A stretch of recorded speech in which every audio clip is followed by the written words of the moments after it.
आणि साधकाला जो कर्तव्य कठोर उपदेश द्यायला पाहिजे तोच द्यायला पाहिजे. अनेक साधकाला वाटतं गोड बोलतच नाही, कडकच बोलतात, कठोर बोलतात, आमची निंदाच करतात. त्यावेळेस तेच उपयोग आहे, कारण ती भूमिकेतनं तुम्ही आलेला आहात. इथे भूमिका योद्ध्याची असताना हा संसाराचं सगळं घेऊन बसला मोह, हे योग्य आहे का असं भगवंतानी पहिल्यांदा सुरू केलंय.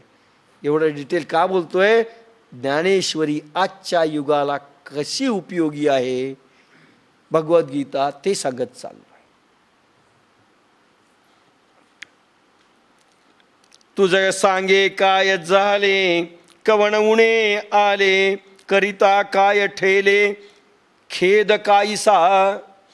मंडन मिश्राची पत्नी शंकराचार्याबरोबर वादविवाद ज्यावेळेस सुरू झाला, मंडन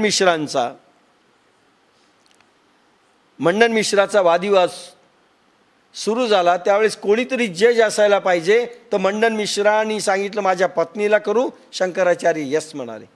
पत्नीची क्वालिटी काय पाहिजे? नवऱ्याकडे कधी काटा करू शकली असती. नवरा हारतोय,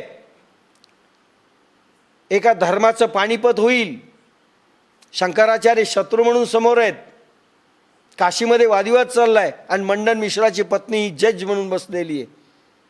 तिनं मंडन मिश्र हरले हे डिक्लेअर केलं. लक्षात घ्या, नो माया नो ममता. येस, माझा नवरा हारला.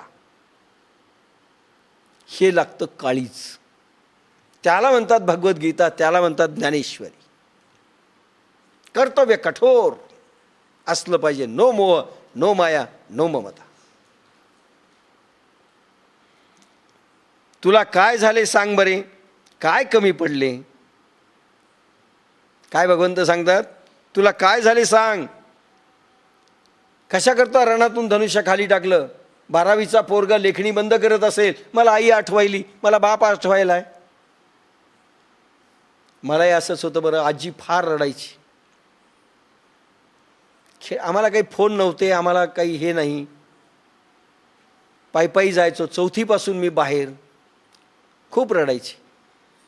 8 दिवस सुट्टी असली, 15 दिवसाची, महिन्याची, मला माहिती नव्हतं. बाप्पासाहेबाकडे जायचो BA फर्स्ट इयरला.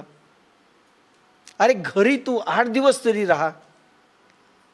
आजीला मी नाही म्हणायचो, मला मोठं होऊ दे.